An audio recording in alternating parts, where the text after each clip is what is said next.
देखिए, ईश्वर हिंदी 1 to 1 एक ऐसा चैनल है जहां पर अगर आप हिंदी से इंग्लिश सीखने की कोशिश कर रहे हैं तो बिना किसी फालतू बकवास के यहाँ पर आपको ढेरों लर्निंग सेशंस रोज देखने को मिल जाएंगे।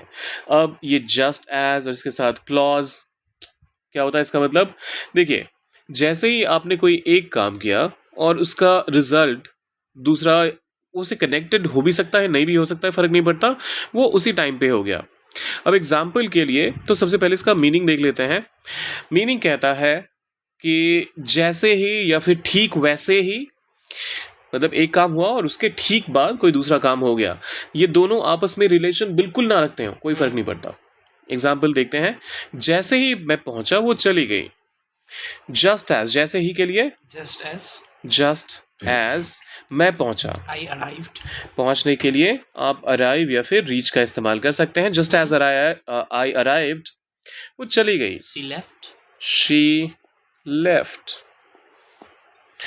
Just as I arrived she left. ठीक वैसे ही जैसे तुम सोच रहे हो, हाँ, ठीक जैसे तुम सोच रहे हो वैसा ही हुआ। यहाँ ये वैसे ही, इसको काटिए। सो जस्ट एज यू, जैसे तुम सोच रहे हो, Just as you thought. Just as you.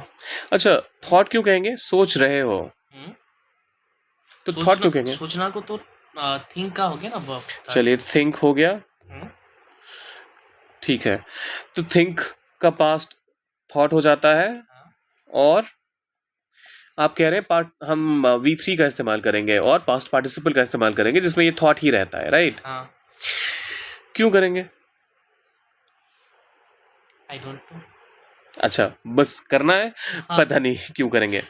देखिए, सबसे पहले तो अगर आप सब्जेक्ट के ठीक बाद V3 का इस्तेमाल करते हैं, इस केस में तो चल जाएगा क्योंकि आपका V2 या फिर सेकंड फॉर्म द वर्ब और थर्ड फॉर्म द वर्ब दोनों सेम है, हाँ. थॉट ही है, तो फर्क नहीं पड़ता। ये कंफ्यूजन बहुत सारे लोगों को होती है। लेकिन अगर आप V3 का इस्तेमाल कर रहे हैं, मान लीजिए गो, तो आपका पास्ट में तो क्या होगा, वेंट, और पास्ट पार्टिसिपल में Gone. क्या, Gone. Gone. Sorry. Gone. Okay, तो जस्ट एज यू गॉन ये ग्रामेटिकली हो ही नहीं सकता, ये करेक्ट हो ही नहीं सकता ग्रामेटिकली। तो इस चीज का हमेशा ध्यान रखिए कि सब्जेक्ट के ठीक बाद V3 का इस्तेमाल पॉसिबल ही नहीं है। ठीक है. Okay, so just as you, तुम सोच रहे हो, आप यहाँ पर आर थिंकिंग अगर कहते हैं तो उसके साथ क्या दिक्कत है वो भी मैं बताता हूं। वैसा ही हुआ। So just as you're thinking, वैसा ही हुआ। That is what happened. Just as you are thinking, that's what happened. अब यहां पर एक एक्शन हम सिंपल पास्ट में यूज कर रहे हैं, हाँ. क्योंकि ये तो हो चुका है। हाँ. दूसरा एक्शन आपका प्रेजेंट कंटिन्यूअस में है। दोनों आपस में अगर हमें लिंक करना है तो उसके लिए हमें दोनों को एक सेम पैटर्न पे लाना पड़ेगा। हाँ. सो just as you were thinking, that's what happened. अब यहां पर एक आखिरी चीज, ठीक वैसा ही हुआ, अगर ये कहना होगा तो that's exactly what happened.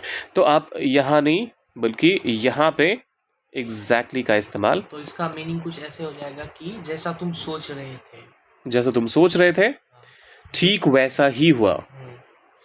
सोच रहे हो, अब ये जैसा मैंने कहा, ये पास्ट की बात, और यहाँ पर सॉरी, ये बेशक साउंड कर रहा है प्रेजेंट का, लेकिन ये तो हमारा पास्ट है और प्रेजेंट और पास्ट की खिचड़ी कुछ इस तरह से हम नहीं पका सकते। दूसरा स्टेटमेंट आता है जैसे ही दरवाजा खुला। अच्छा, ये तीसरा है शायद। तो ये हमारी ऑडियंस के लिए है, फटाफट से कीजिए ट्रांसलेट, डाले कमेंट बॉक्स में, और जाने से पहले सब्सक्राइब, लाइक, शेयर करके जाइएगा। मिलते हैं जल्दी।